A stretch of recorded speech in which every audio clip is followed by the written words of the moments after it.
Mom threw away my things while I was at Grandpa's funeral to give my room to her stepdaughter. But Grandpa left the house to me in his will, so now I packed her bags and put them out the door. Her reaction was, my mom tossed out all my things while I was at Grandpa's funeral so she could give my room to her stepdaughter. But Grandpa left his house to me in his will, so I ended up packing her bags and putting them by the door. Her reaction was unforgettable. I remember my earliest days filled with my dad's warm smile and the comfort of our small rented apartment. I'm Carla, and until I was 13 my life was ordinary, in the best possible way. My dad James was the kind of guy who made every day an adventure. Even in our modest home, he turned our tiny balcony into a fairy garden, and our living room into a fort on rainy weekends. Mom Sarah was different. More reserved and always dreaming of a bigger house and a grander life. Back then, their differences balanced each other perfectly. Carla, sweetie, would you like to spend the weekend at Grandpa's? Mom would ask, and I'd jump at the chance. Not because I didn't love home, but because Grandpa Richard's house was like a second home to me. It was a beautiful two-story Victorian with creaking floors and endless little corners to explore. Grandpa always explained, your mom needs her alone time with your dad. And when I arrived, he'd add with a knowing smile, and I need my time with my favorite granddaughter. Even as a child, I understood that mom sometimes needed space to nurture her own relationship. It didn't hurt me, it made me feel grown up. Plus, those weekends with Grandpa were magical. He told me stories about Dad's childhood, taught me about managing money, and made the best pancakes in the world. I remember him saying, Carla, your mom dreams of a house like this, but what matters more than a big house is a home filled with love. Even at a young age I understood. Our apartment was small, but it was full of love. Dad would come home from his insurance job, spin me around in his arms, and pepper mom with kisses until she laughed. Those moments made our tiny space feel infinite. But life changed when I was 13. Dad started losing weight rapidly. At first he joked he was finally getting in shape, but his eyes told a different story. Doctor visits became more frequent, and mom's worry grew. It's just a phase, Carla, he'd say, ruffling my hair. I'll be back to my old self soon. But he wasn't. Aggressive pancreatic cancer swept in like a wildfire, and within months my strong, vibrant dad became a shadow of himself. I watched helplessly as mom tried to hold everything together, even as I saw her crumbling inside. The last conversation I had with Dad is burned into my memory. Lying in his hospital bed, barely strong enough to hold my hand, he whispered, "Take care of your mom for me, princess," and urged me to let Grandpa guide me. He was wiser than all of us. The year after Dad's death felt like living in a fog. Mom sank into a deep depression. She could barely look at me. I guess I reminded her too much of him. Thank goodness for Grandpa Richard, who became my rock, my safe harbor in the storm our lives had become. Living at Grandpa's wasn't just a temporary fix. It became my new normal. Every morning I woke up in what used to be Dad's room, surrounded by his childhood photos and trophies. Grandpa made sure I kept up with school, helped with homework, and did his best to fill the void left by both my parents. One lost to death, the other to grief. Mom would call occasionally, but her voice always sounded distant, and her visits were just quick stops where she barely met my eyes before rushing off. Exactly 1 year and 2 months after Dad's death, everything changed. One sunny Saturday morning, Mom showed up at Grandpa's door. I almost didn't recognize her. Gone was the grieving widow in black, replaced by someone in a bright yellow dress with a new haircut, her face glowing in a way I'd never seen before. "Carla, sweetie, pack your things. You're coming home," she announced, bouncing on her heels like a teenager. I looked at Grandpa, confused. He seemed just as surprised as I was. The drive back to our apartment was filled with Mom's cheerful chatter about everything and nothing. Like I was sitting with a stranger who just happened to look like my mom. The real shock hit when we walked into our apartment. In our small living room stood a tall man and a little girl, Emma, who looked about 3 years younger than me. They both smiled awkwardly as Mom practically danced over to them. "Carla, meet Robert and his daughter Emma. Robert is my fiancé, and Emma will be your new sister. We're getting married soon," Mom beamed, clutching Robert's arm. My head started spinning. "What? When did this happen?" I managed to ask. "Oh, we've been dating for a while now. I didn't tell anyone because you know how people can be jealous and judgmental. It was easier this way," she dismissed with a wave of her hand. I staggered back to my old room, barely noticing that it had been redecorated, with trembling hands. I grabbed my phone and called Grandpa. He answered on the first ring. "Mom has a fiancé," I whispered. "She's getting married and didn't tell anyone. There's a man here and his daughter." Within 20 minutes Grandpa arrived. I could hear him confronting Mom from my room. "Sarah, how could you do this without telling anyone? Without telling your own daughter?" he demanded. "I'm happy for the first time in forever," Mom snapped defensively. "I've decided to start fresh, to live again. James would want that. He wouldn't want me to waste away in depression." After a long pause, Grandpa said, his voice heavy, "I hope you'll be happy, Sarah. But don't forget you have a daughter who needs you too."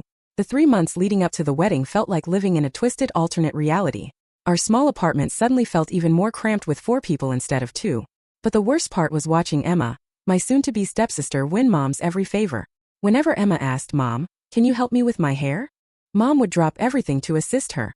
It made my skin crawl, especially since Mom had only known Emma for a few months. Mom seemed blind to everything except Emma.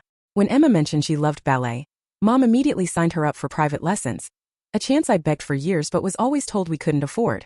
When Emma complained about her old phone, Mom bought her the latest model. And when Emma wanted to redecorate her side of our shared room, Mom splurged on new bedding, curtains, and decorations. "Your sister needs to feel welcome here," Mom would say. Every time I tried to remind her that I needed to feel welcome too, she'd just shake her head and walk away. The wedding day was a modest affair at a local venue, yet Mom glowed with happiness. I stood there in my bridesmaid dress, watching as she fussed over Emma's hair and makeup, barely giving me a glance. Throughout the ceremony and reception, Mom kept Emma close, holding her hand and introducing her as my beautiful daughter. I felt invisible.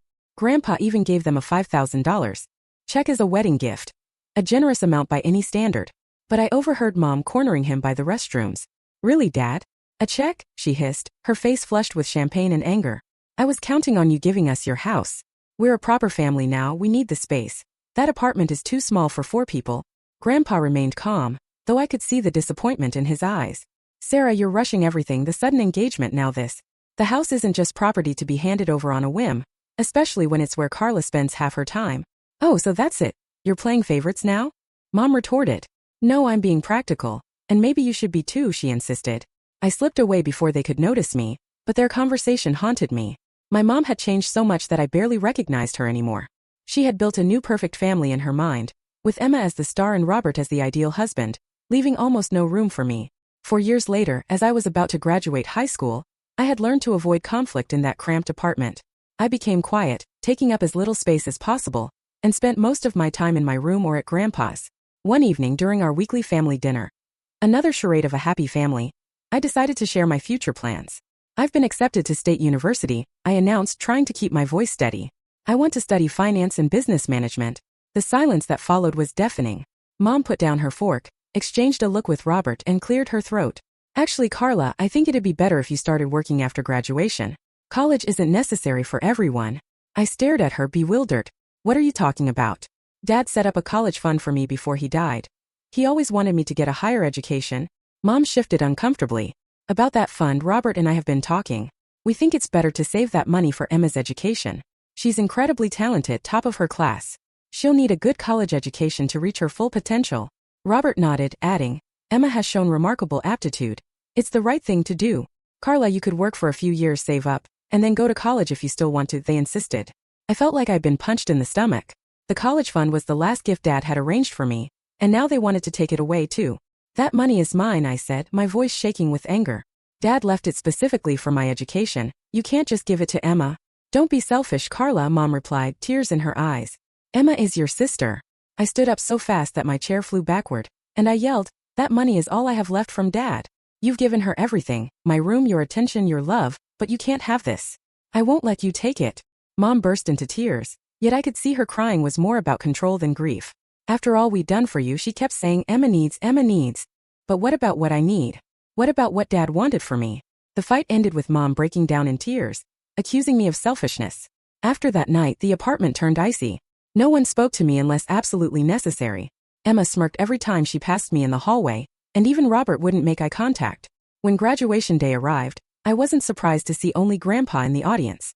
He cheered so loudly it felt like there were 4 people there, and his proud smile meant more to me than any support my new family could offer. That evening, I packed everything I owned into 3 cardboard boxes and my old suitcase. Grandpa helped me load them into his car. "Your room will always be here for you, sweetheart," he said as we drove away. It always had been and always would be. I didn't look back. There was nothing left for me there anymore. College became my escape. I threw myself into my studies, determined to make Dad and Grandpa proud. Business and finance classes fascinated me, and I excelled in ways that would have made Dad smile. Every evening, I'd call Grandpa to share what I'd learned. "Tell me again about derivatives," he'd say, even though he knew more about finance than any professor. I loved hearing him explain things, but as the years passed, I noticed changes.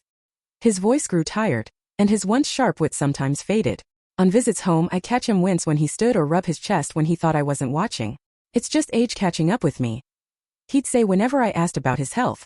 I worried, so I began calling him twice a day, drove home every weekend, and never missed a holiday. We'd sit in his kitchen, sipping tea and talking about everything and nothing, just like old times. Sometimes his intense, loving gaze made my throat tighten. Midway through my final semester, Mom called, the first time in 4 years. I almost let it go to voicemail, but something made me answer. Grandpa died last night, she said flatly, her voice void of emotion. The funeral is on Thursday at 2 p.m. at Hartford Funeral Home. The phone slipped from my hand, and all I remember afterward is my roommate finding me curled up on the floor, sobbing uncontrollably. Thursday came both too quickly and too slowly. The funeral home was exactly the kind of place Grandpa would have chosen. Understated yet elegant, with large windows that filled the room with natural light. I arrived early, feeling cramped in my black dress and overly sensitive without Grandpa there to make it right. I expected to see Mom and her family, but they weren't there. Instead, Mr. Harrison, Grandpa's friend from his banking days, was organizing everything. They're running a bit late, he explained when I asked. Your mother called to say they'd be delayed. The service was beautiful, filled with people sharing stories of Grandpa's kindness, integrity, and humor. I sat in the front row alone with my grief until halfway through, I heard the back door open. Mom swept in with Robert and Emma, all in matching black outfits. They took seats in the far back, and Mom didn't even glance in my direction. Her face wore a mask of proper grief, but her eyes were busy calculating. I turned back to the front, tears burning with both sorrow and anger. Even now, she couldn't acknowledge me. She couldn't put aside her pettiness for one day to mourn her own father. After the service, I drove to Grandpa's house, the home I'd known for the past 4 years, only to stop short at what I saw. Scattered across the front lawn were garbage bags filled with my belongings. My clothes, my books, my photo albums. Everything from my room had been unceremoniously thrown out. Some bags had split open, spilling my life across the grass. With trembling hands, I tried my key in the front door, but it wouldn't turn. The locks had been changed. I stood there, key useless in hand, when the door swung open. There was Mom, still in her black dress from the funeral but now wearing a look of triumph instead of grief. Oh good, you're here to collect your things, she said, as if doing me a favor. This is my house now. Dad's finally gone, and as his only child, I'm the rightful heir. I already had the locks changed, we're moving in tonight. I stared at her, unable to process the cruelty. You couldn't even wait until after the funeral. These are my things, my home. I protested. No, this is my home now, she snapped, and you'd better grab your stuff quickly or it goes in the dumpster. I need to clear space for Emma's things. She added coldly, by the way, she's getting your old room. She's always wanted a bigger bedroom. I felt numb as I gathered my belongings, stuffing everything back into the torn bags and trying to collect the scattered photos of Dad and Grandpa from the grass. Mom stood in the doorway the entire time, watching me like a security guard, making sure I didn't try to take anything. The drive back to my college dorm was a blur of tears and disbelief. My roommate helped me carry everything up without asking any questions when she saw my state. A week later, I got a call from a law firm. Miss Johnson? This is Mr. Anderson from Anderson & Partners Law Firm. I'm your grandfather's notary. We need you to come in for the reading of his will. Does Thursday at 10 a.m. work for you? I agreed, though I couldn't see the point. Mom had already made it clear she was the heir to everything. When I arrived at the notary's office that Thursday, Mom, Robert, and Emma were already there, seated like royalty in leather chairs. Emma was busy checking her manicure while Robert scrolled through his phone. Mom's eyes narrowed when she saw me. What are you doing here? She demanded loudly enough for everyone to hear. You're clearly not needed for this, we're handling family business. Mr. Anderson adjusted his glasses and began reading from the document in front of him. I, Richard James Mitchell, being of sound mind and body, declare this to be my last will and testament. He started with the formal language, and I saw Mom's triumphant smile freeze as he continued. To my beloved granddaughter Carla Johnson, I leave my house at 1542 Oak Street, along with all its contents, and my entire savings account containing $775,000. The room fell silent for a moment until Mom's voice shattered the stillness. What? This can't be right, she cried, snatching the document from Mr. Anderson's hands. Her eyes scanned frantically. Where's my share? I'm his daughter. Mr. Anderson calmly replied, Mrs. Waters, these are your father's wishes. It's all very clear. He left everything to Miss Carla Johnson. There's not a dime for you in the will. This is impossible, Mom shrieked, her face turning bright red. You manipulated him, poisoned him against me, she ranted. I'll sue, I'll contest this will. Mr. Anderson cut in firmly. Your father had it properly witnessed and notarized 6 months ago. He was completely of sound mind, as confirmed by his doctor. Any attempt to contest it would be futile and expensive. At that, Mom's anger melted into tears. She turned toward me, pleading, Carla, sweetie, please. Her tone was syrupy. Honey, we already gave up our apartment. We moved everything out yesterday. We have nowhere else to go. You can't just throw us out on the street, we're family. I stood up, clutching the folder Mr. Anderson had just handed me. Inside were the deed to the house, ownership transfer documents, and all the legal paperwork proving I owned the property. I asked quietly. How could you dump my belongings on the lawn before Grandpa was even buried? How could you try to steal my college fund? How have you treated me for the past 4 years? That was different. We were a family, she sputtered, but I cut her off. This is your problem, not mine. Locks changed, we're moving in tonight. I stared at her, unable to process the cruelty. You couldn't even wait until after the funeral. These are my things, my home. I protested. No, this is my home now, she snapped, and you'd better grab your stuff quickly or it goes in the dumpster. I need to clear space for Emma's things. She added coldly, by the way, she's getting your old room. She's always wanted a bigger bedroom. I felt numb as I gathered my belongings, stuffing everything back into the torn bags and trying to collect the scattered photos of Dad and Grandpa from the grass. Mom stood in the doorway the entire time, watching me like a security guard, making sure I didn't try to take anything. The drive back to my college dorm was a blur of tears and disbelief. My roommate helped me carry everything up without asking any questions when she saw my state. A week later, I got a call from a law firm. Miss Johnson? This is Mr. Anderson from Anderson & Partners Law Firm. I'm your grandfather's notary. We need you to come in for the reading of his will. Does Thursday at 10 a.m. work for you? I agreed, though I couldn't see the point. Mom had already made it clear she was the heir to everything. When I arrived at the notary's office that Thursday, Mom, Robert, and Emma were already there, seated like royalty in leather chairs. Emma was busy checking her manicure while Robert scrolled through his phone. Mom's eyes narrowed when she saw me. What are you doing here? She demanded loudly enough for everyone to hear. You're clearly not needed for this, we're handling family business. Mr. Anderson adjusted his glasses and began reading from the document in front of him. I, Richard James Mitchell, being of sound mind and body, declare this to be my last will and testament. He started with the formal language, and I saw Mom's triumphant smile freeze as he continued. To my beloved granddaughter Carla Johnson, I leave my house at 1542 Oak Street, along with all its contents, and my entire savings account containing $775,000. The room fell silent for a moment until Mom's voice shattered the stillness. What? This can't be right, she cried, snatching the document from Mr. Anderson's hands. Her eyes scanned frantically. Where's my share? I'm his daughter. Mr. Anderson calmly replied, Mrs. Waters, these are your father's wishes. It's all very clear. He left everything to Miss Carla Johnson. There's not a dime for you in the will. This is impossible, Mom shrieked, her face turning bright red. You manipulated him, poisoned him against me, she ranted. I'll contest this will. Mr. Anderson cut in firmly. Your father had it properly witnessed and notarized 6 months ago. He was completely of sound mind, as confirmed by his doctor. Any attempt to contest it would be futile and expensive. At that, Mom's anger melted into tears. She turned toward me, pleading, Carla, sweetie, please. Her tone was syrupy. Honey, we already gave up our apartment. We moved everything out yesterday. We have nowhere else to go. You can't just throw us out on the street, we're family. I stood up, clutching the folder Mr. Anderson had just handed me. Inside were the deed to the house, ownership transfer documents, and all the legal paperwork proving I owned the property. I asked quietly, how could you dump my belongings on the lawn before Grandpa was even buried? How could you try to steal my college fund? How have you treated me for the past 4 years? That was different. We were a family, she sputtered, but I cut her off. This is your problem, not mine. Without another word, I turned and left. I drove straight to Grandpa's house, my house now, but found I couldn't get in. I pulled out my phone and called a locksmith. When he arrived, I showed him my freshly notarized ownership documents. I'm the legal owner of this house, I explained. Please open these locks and then change them. I want to be the only one with the keys. While the locksmith worked, I gathered every bit of Mom's, Robert's, and Emma's stuff. The clothes they'd already unpacked, toiletries from the bathrooms, even Emma's poster still hanging on my old bedroom wall. I loaded it all into garbage bags just as they had done with my things before.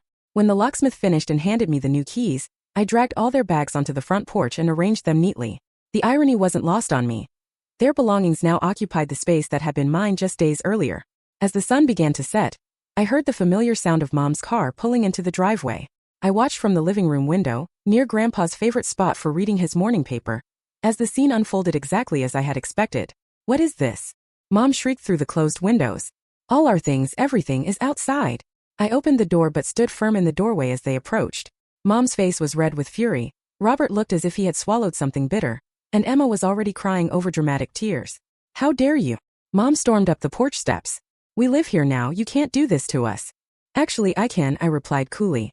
This is my house now, legally and rightfully. You need to gather your belongings and leave. We have nowhere to go. Emma wailed. You should have thought about that before giving up your apartment. Not my problem, I said. When Mom tried to push past me into the house, I stood my ground. Move, Carla. This is ridiculous. This is my father's house. No, it's my house now, she insisted. If you don't leave immediately with your things, I'll call the police for trespassing. Then all these bags go straight to the dumpster, I replied, pulling out my phone. Your choice, Mom, just like you left me a choice about my things a few days ago. The next few minutes were filled with curses and threats as they gathered their bags. Mom alternated between crying and screaming about how unfair it all was, while Emma kept saying, "You'll regret this." Robert muttered under his breath about contesting the will as they loaded the last bag into their car. Before departing, Mom turned to me one final time. "You're no daughter of mine. Your father would be ashamed of you." I smiled sadly and said, "No, Mom. Dad would be proud that I finally stood up for myself." I watched them drive away as their car disappeared around the corner. That was 6 months ago. Now, in my final semester and about to graduate with honors, I'm renting out the house to a lovely young family. Their monthly rent is helping me build my savings, just as Grandpa would have wanted.